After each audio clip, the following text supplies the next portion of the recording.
அனைவருக்கும் வணக்கம். என்னென்னு பார்த்தீங்கன்னா, ஒரு ஒரு தங்கச்சி எனக்கு மெசேஜ் பண்ணியிருக்கிறாங்க. அக்கா, வெளிநாடு போகிறதுக்காக நான் பிள்ளைங்கள விட்டுட்டு வெளிநாடு போகிறதுக்காண்டி முடிவெடுத்தேன்க்கா. உங்கள் வீடியோ எல்லாம் பார்த்துட்டு எனக்கு மனசு குழப்பமாயிருச்சு அப்படின்னு சொல்லி ஒருத்தவங்க மெசேஜ் பண்ணியிருக்காங்க. ஸோ நான் என்ன சொல்ல வாரேன் அப்படின்னு சொன்னால், இந்த வீடியோ நான் ஏன் அப்டேட் பண்ணுறேன் அப்படின்னு சொன்னால், அதுக்கு நிறைய காரணம் இருக்குது. ஸோ நான் சுருக்கமாக கொஞ்சத்தோடு நான் முடிக்கிறேன். ஓகேங்களா? நாங்கள் வெளிநாட்டுக்கு வேலைக்கு வாரது நம்ம குடும்ப கஷ்டத்துக்காகத்தான் நம்ம வாரோம். நம்ம படிக்கலை, அந்தளவுக்கு நம்மக்கிட்ட ஏதாச்சும் ஒரு பிஸ்னஸ் செய்கிறதுக்கு யாரும் கை கொடுக்க இல்லை. ஸோ நம்ம வெளிநாடு போயினா அந்த வருமானத்தை வச்சு நம்ம குடும்பத்தை காப்பாற்றலாம் அப்படிங்கிற ஒரு எண்ணத்தில் தான் சில பெண்கள் வெளிநாட்டுக்கு வராங்க. ஸோ நிறைய கஷ்டங்கள் அனுபவிக்கிறாங்க. நான் மட்டும் இல்லை, வர்ற பெண்கள் அவ்வளோ பேரும் அப்படித்தான். ஒருத்தரை நீங்கள் குறை சொல்ல முடியாது. ஸோ ஒரு வீடுகளில் ரொம்ப நல்லா பார்த்துக்கிறாங்க. அவங்க தங்களோட தங்கச்சி, தங்களோட சகோதரங்கள், இல்லைன்னா தங்களோட பிள்ளைங்க மாதிரி வேலைக்காரவங்கள பார்த்துக்கிற வீடும் இருக்குது. ஒரு சில பேர்கிட்ட வீடுகள் அப்படி கிடையாது. வேலைக்காரங்கன்னா வேலைக்காரங்க தான், அந்த லிமிட்டை தவிர்த்து அவங்க உள்ளுக்கு எடுக்க மாட்டாங்க. ஸோ அது நம்ம தெரிஞ்சுக்கணும் இல்லையா? நம்ம வேலைக்காரவங்க அப்படிங்கிறத நம்ம தெரிஞ்சுக்கணும். ஸோ அது எல்லா வீடுகள்லேயும் இருக்காது. ஒரு வீடுகளில் ரொம்ப கஷ்டமாக இருக்கும். நானும் 14 வருஷம் வேலை செஞ்சுருக்கேன். அந்த 14 வருஷத்தில் எனக்கு 10 வருஷமாக வேலை செஞ்ச வீட்டில் நான் இந்த வீட்டில் வேலை செஞ்ச மாதிரி நான் செய்யலை. ஆனால் இவங்க எனக்கு பிரச்சனையும் கிடையாது. சம்பளம் நல்லா ஒழுங்காக தராங்க, எந்தவித பிரச்சனைகளும் எனக்கு இல்லை. ஆனால் வேலை கஷ்டம். ஒரு பொம்பளை என்ன வேலை செய்யணும், என்ன வேலை செய்யக்கூடாதுன்றது ஒன்று இருக்கு இல்லையா? ஆனால் அவங்க சம்பளம் கொடுக்குறாங்க, நம்ம செய்கிறோம், இல்லைன்னு சொல்லலை. ஆனால் வேலை அதிகம். ஆம்பளையாக்கள் செய்ய வேண்டிய வேலையை கூட பொம்பளையாக்கள் ஒரு நேரம் செய்யும்போது அது மனசுக்கு ரொம்ப கஷ்டமாக இருக்குது. வீட்டு வேலை அப்படின்னு சொல்லித்தான் நம்ம வீட்டு வேலைக்கு நம்ம வாரோம். ஆனால் இங்கே பல வேலையும் நம்ம செய்கிறோங்கிறது யாருக்கும் தெரியாது. ஸோ அதை வச்சு தான் நான் அந்த வீடியோ போடுறேன். இந்த இந்த இந்த மாதிரி வேலைகள் இருக்குது, நீங்கள் தெரிஞ்சுக்கிட்டு வந்தீங்கன்னா உங்களுக்கு சேஃப்டியாக இருக்கும். ஓ, அக்கா இப்படி சொல்லியிருக்கிறாங்களே, அக்கா இப்படி வீடியோ போட்டாங்களே, இந்த மாதிரி வேலையெல்லாம் இருக்கும், அதை சொன்னால் பரவாயில்ல, நம்ம செய்யலாம் நம்ம குடும்ப கஷ்டத்துக்காக அப்படின்னு யோசிச்சுட்டு ஸ்ட்ராங்காக வாங்கன்னு தான் உங்களுக்கு நான் சொல்கிறேன். விளங்குதா? நீங்கள் வர வேணாம், நீங்கள் இங்கே கஷ்டப்பட்டு உங்கள் குடும்பத்தை பார்க்கக்கூடாதுன்னு நான் சொல்லலை, யாருக்குமே நான் சொல்லலை. ஓகேங்களா? நான் வேலை செய்கிற எக்ஸ்பீரியன்ஸை வச்சு தான் நான் இந்த விஷயங்களை நான் சொல்கிறேன். ஓகேங்களா? நான் இந்த வீடியோ போடுறது, இந்த மாதிரி வேலை செய்து உங்களுக்கு காட்டுறது, இதெல்லாம் எனக்கு அனுதாபம் கிடைக்கணுமென்றோ, இல்லை நான் யூடியூப் சேனல் ஆரம்பித்து பெரிய ஆளாக வரணுமன்றோ கிடையாது. என் மக்கள் புரிஞ்சுக்கணும், என் உறவுகள் தெரிஞ்சுக்கணும், வெளிநாட்டில் இந்த மாதிரி வேலைகள் இருக்குது, இந்த மாதிரி கஷ்டப்படுறாங்க அப்படிங்கிறத தெரிஞ்சுக்கணும். நம்ம ஊரில் எல்லாம் வெளிநாட்டுக்கு பெண்கள் வேலைக்குன்னு வந்துட்டால் மரியாதையே இல்லை. அது ஏன்னு பார்த்தீங்கன்னு சொன்னால், வெளிநாடை ஆடப்போகுதுகள் அப்படித்தான் சில பேர் பேசுகிறாங்க. விளங்குதா? ஒரு சில பேர் செய்கிற தப்புனால எல்லா பேருக்கும் கெட்ட பேர் தான். வெளிநாட்டுக்கு வேலைக்கு வர அவ்வளோ பேருக்கு கெட்ட பேர் தான். அது என்ன காரணம், என்னத்தினால?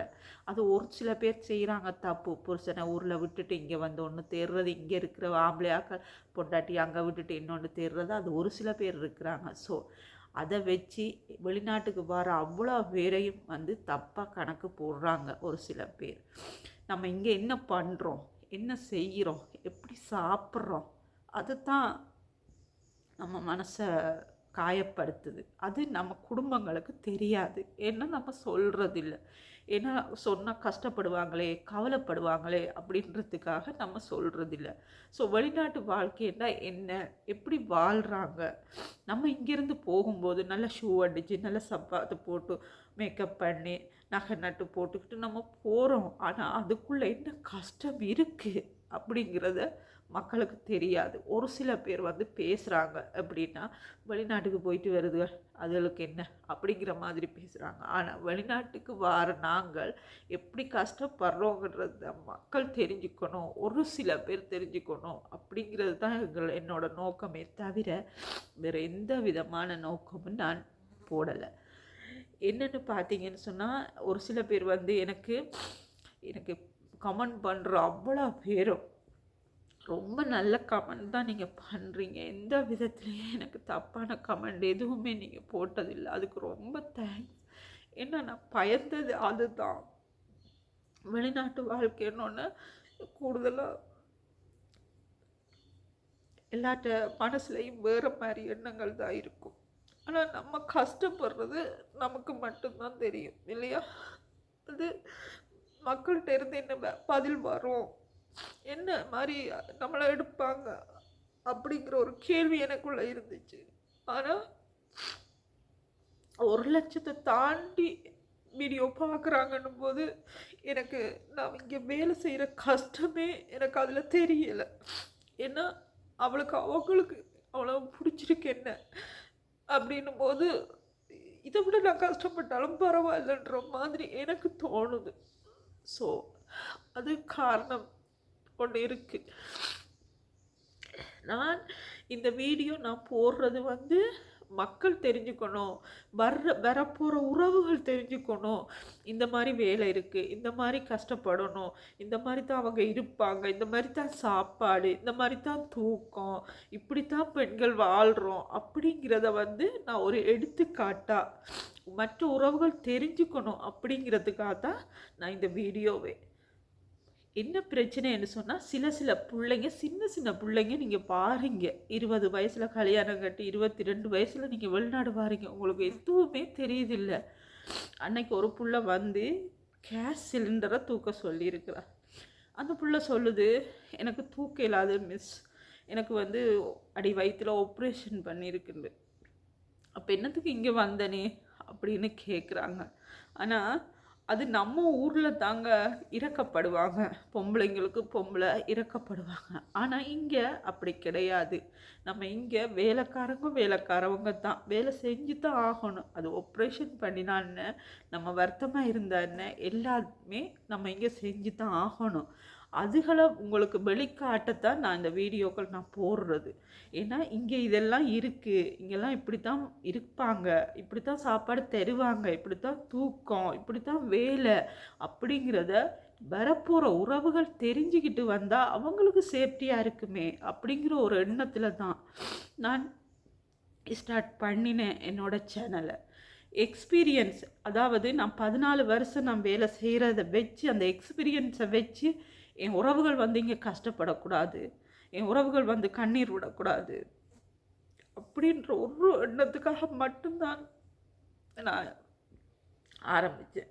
ஸோ அது லட்சக்கணக்கில் மக்கள் பார்த்து அதுக்கு ரீப்ளை பண்ணி கவலைப்பட்டு மெசேஜ் பண்ணுறவங்களுக்கெல்லாம் ரொம்ப நன்றி. எங்களையும் மதித்து நீங்கள் இவ்வளோ ஒரு ரெஸ்பாண்ட் கொடுத்ததுக்கு ரொம்ப நன்றி. இப்போ காலத்தில் நிறைய கஷ்டம், ஊரில் எல்லாருக்கும் கஷ்டம் இருக்குது. ஆனால் எல்லாரும் தேர்ந்தெடுக்கிற வாழ்க்கை என்ன தெரியுமா? வெளிநாட்டு வாழ்க்கை. ஸோ வெளிநாட்டில் நம்ம வீட்டில் எல்லாம் இந்த மாதிரி வேலைகள் இருக்காது. நம்ம நினச்சிட்டு வாரது ஒரு வேலையாக இருக்கும், ஆனால் இங்கே நிறைய வேலை கொடுப்பாங்க. ஸோ அந்த வேலையை நம்ம நம்மளுக்கு உடனே சொல்லும்போது அது ஹேட் ஆகும். எப்படின்னா, என்ன இந்த வேலையெல்லாம் சொல்கிறாங்களே, நம்ம இந்த வேலையெல்லாம் செய்யணுமா அப்படிங்கிற மாதிரி நமக்கு தோணும். ஸோ நான் வீடியோ போடுறது அதுக்கு தான். அங்கே இருக்கும்போதே இந்த வேலையெல்லாம் இருக்குது, இப்படியெல்லாம் வேலை சொல்லுவாங்க, இப்படியெல்லாம் நம்ம செய்யணும்னு தெரிஞ்சுக்கிட்டு நீங்கள் இங்கே இருக்கும்போது அவங்க அந்த வேலையை சொல்லும்போது அது உங்களுக்கு ஹேட் ஆகாது. தைரியமாக ஸ்ட்ராங்காக அவங்களால செய்ய முடியும் அப்படின்னு நினச்சி தான் நான் இந்த வீடியோவே உங்களுக்கு போடுறேன். தயவு செய்து யாரும் தப்பாக புரிஞ்சு கொள்ளாதீங்க. நீங்கள் இங்கே வரக்கூடாதுண்டோ, நீங்கள் உழைக்கக்கூடாதுண்டோ நான் எந்த விதத்துலையும் நான் சொல்லலை. நீங்கள் வரும்போது ஸ்ட்ராங்காக வாங்க. கவலைப்பட்டு அழுது இங்கே கண்ணீருக்கு எந்த விதமான முக்கியத்துவமும் கொடுக்க மாட்டாங்க.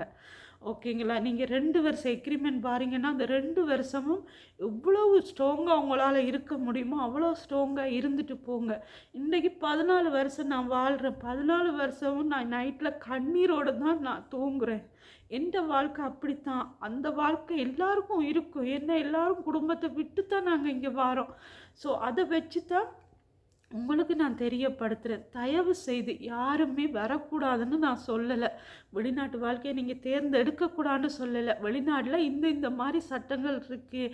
இந்த மாதிரி ஆக்கள் நடந்துக்குவாங்க. இந்த மாதிரி தான் நாங்கள் வாழணும். இந்த மாதிரி தான் வேலை செய்யணும். இந்த வேலையெல்லாம் இங்கே இருக்குது அப்படிங்கிறத தெரிஞ்சுக்கிட்டு வாங்கன்னு சொல்லித்தான் நான் உங்களுக்கு சொல்கிறேன். மற்றும்படி நீங்கள் வரக்கூடாதுண்டோ இல்லை நீங்கள் இங்கே வேலை செய்யக்கூடாதுண்டோ நான் எந்த வீடியோலையும் நான் அப்படி சொல்லலை.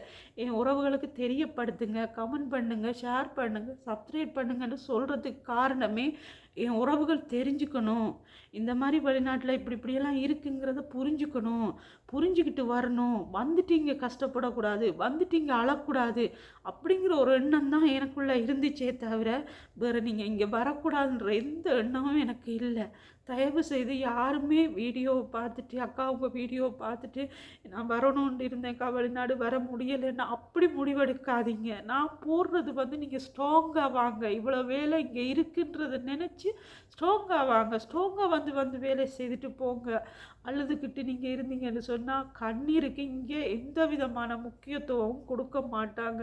நம்ம மக்கள் தான் கண்ணீருக்கு பாசத்துக்கு கட்டுப்பட்டுறவங்க நம்ம மக்கள் தான். ஆனால் இங்கே நாங்கள் வெறும் வேலைக்காரவங்க மட்டும்தான். அதை மைண்ட் செட்டில் வச்சுக்கிட்டு நீங்கள் வாங்க. தயவு செய்து யாரையும் நான் திரும்ப சொல்கிறேன் வரவேணான்னு சொல்லலை. வாங்க, ஸ்ட்ராங்காக வேலையை செய்துட்டு போங்க. எங்கள் வீட்டுக்கு இங்கேயும் நான் வேலை செய்கிறேன், எந்த விதமான பிரச்சனையும் இல்லை எனக்கு. ஆனால் வேலை கஷ்டம்தான், நான் இல்லைன்னு சொல்லலை. என் குடும்பத்துக்காக நான் கஷ்டப்படுறேன். ஸோ அந்த கஷ்டம் நீங்களும் படுங்க, ஆனால் ஸ்ட்ராங்காக படுங்க. கஷ்டப்படுங்க. 2ஆம் நாத்து 3ஆம் நாத்து நான் ஊருக்கு போகிறேன், நான் அம்மாட நினைவாக இருக்குது, அப்பாட நினைவாக இருக்குது, பிள்ளையோட நினைவாக இருக்குது அப்படின்னு நீங்கள் அழுதிங்கன்னு சொன்னால் எந்த விதமான வேல்யூவும் இல்லை. இங்கே கண்ணீருக்கு முக்கியத்துவம் கொடுக்கவே மாட்டாங்க. ஸோ நான் அந்த எக்ஸ்பீரியன்ஸை வச்சு தான் நான் உங்களுக்கு சொல்கிறேன். ஸோ என் உறவுகள் கஷ்டப்படக்கூடாதுங்கிறதே என்னோட நோக்கம். ஓகேங்களா? உங்களோட மனசில் என்ன படுதுங்கிறத கமெண்ட் பாக்ஸில் சொல்லுங்கள் எனக்கு. ஆனால் என் வீடியோவை பார்த்துட்டு வரக்கூடாதுன்ற முடிவு யாரும் எடுக்காதீங்க, சரியா?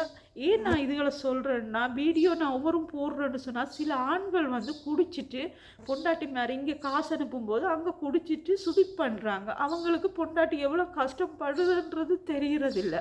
இன்னொரு விஷயம் என்னென்னு சொன்னால், அதே மாதிரி ஆண்களும் கஷ்டப்படுறாங்க. ஆண்களும் கஷ்டப்பட்டு அங்கே காசு அனுப்பும்போது பெண்கள் சுதிப் பண்ணுறாங்க. அவங்களுக்கு கஷ்டம்னா என்னென்னு தெரியலை. வெளிநாட்டில் எப்படி வாழ்கிறாங்க, வெளிநாட்டில் எப்படி இருக்கிறாங்க, வெளிநாட்டில் எப்படி சாப்பிட்றாங்க, அவங்கள எந்த விதமான இதுவும் அவங்களுக்கு தெரிகிறதில்லை. ஸோ அதனால தான் நான் தெரியப்படுத்தணும் அப்படிங்கிற ஒரு எண்ணத்தில் தான் நான் சொன்னேன். என் மக்கள் தெரிஞ்சுக்கணும், என் உறவுகள் தெரிஞ்சுக்கணும், வரப்போகிற உறவுகள் சேஃப்டியாக வரணும் அப்படிங்கிறது தான் என் எக்ஸ்பீரியன்ஸை வச்சு நான் சொல்கிறேனே தவிர வேறு எந்த ஒரு எண்ணத்துலேயும் நான் சொல்லலை. தயவு செய்து என் வீடியோக்களை பார்த்து தப்பாக யாரும் முடிவெடுத்து எதுவும் பண்ணாதீங்க, ஓகேங்களா? நீங்கள் வாங்க, சந்தோஷமாக வாங்க, ஸ்ட்ராங்காக வேலை செய்யுங்க, ஸ்ட்ராங்காக ஊருக்கு போங்க, ஸ்ட்ராங்காக உங்கள் பிள்ளைகளை போய் பாருங்கள். அதைத்தான் நான் விரும்புகிறேன். நீங்கள் இங்கே அழுதுகிட்டு கஷ்டப்பட்டுக்கிட்டு இந்த வீடு வேணாம் நான் ஊருக்கு போகிறேன்ட்டு 2 மாதத்தில் சொல்ல போய் அவங்க கொண்டு போய் அங்கே ஒரு ஏஜென்சிகிட்ட உங்களை போட்டு உங்களை அங்கே 5-6 மாதம் வச்சு திரும்ப இன்னொரு வீட்டுக்கு அனுப்பி அந்த நரக வாழ்க்கை உங்களுக்கு வேணாம். அதனால தான் நான் சொல்கிறேன், ஒரு வீட்டுக்கு நீங்கள் கப்பல் மூலியமாக வாரீங்களா, அந்த ஒரு வீட்லேயே உங்களோட 2 வருஷத்தை முடிச்சுட்டு போக பாருங்கள். அது உங்களுக்கு என்ன கஷ்ட வேலையாக இருந்தாலும் அதை செய்துட்டு போக பாருங்கள். அதுதான் உங்களுக்கு நல்லது. அதைத்தான் நான் எக்ஸ்பீரியன்ஸை வச்சு நான் உங்களுக்கு சொல்லியிருக்கேன். தயவு செய்து யாருமே தப்பாக புரிஞ்சு கொள்ளாதீங்க, சரிங்களா? நீங்கள் வாங்க, நல்லபடியாக வேலை செய்யுங்க, ஸ்ட்ராங்காக போங்க. எந்த ஒரு பிரச்சனையும் உங்களுக்கு வரக்கூடாதுன்னு நான் கடவுள்கிட்ட நானும் வேண்டிக்கிறேன், ஓகேங்களா? Thank you my watch video.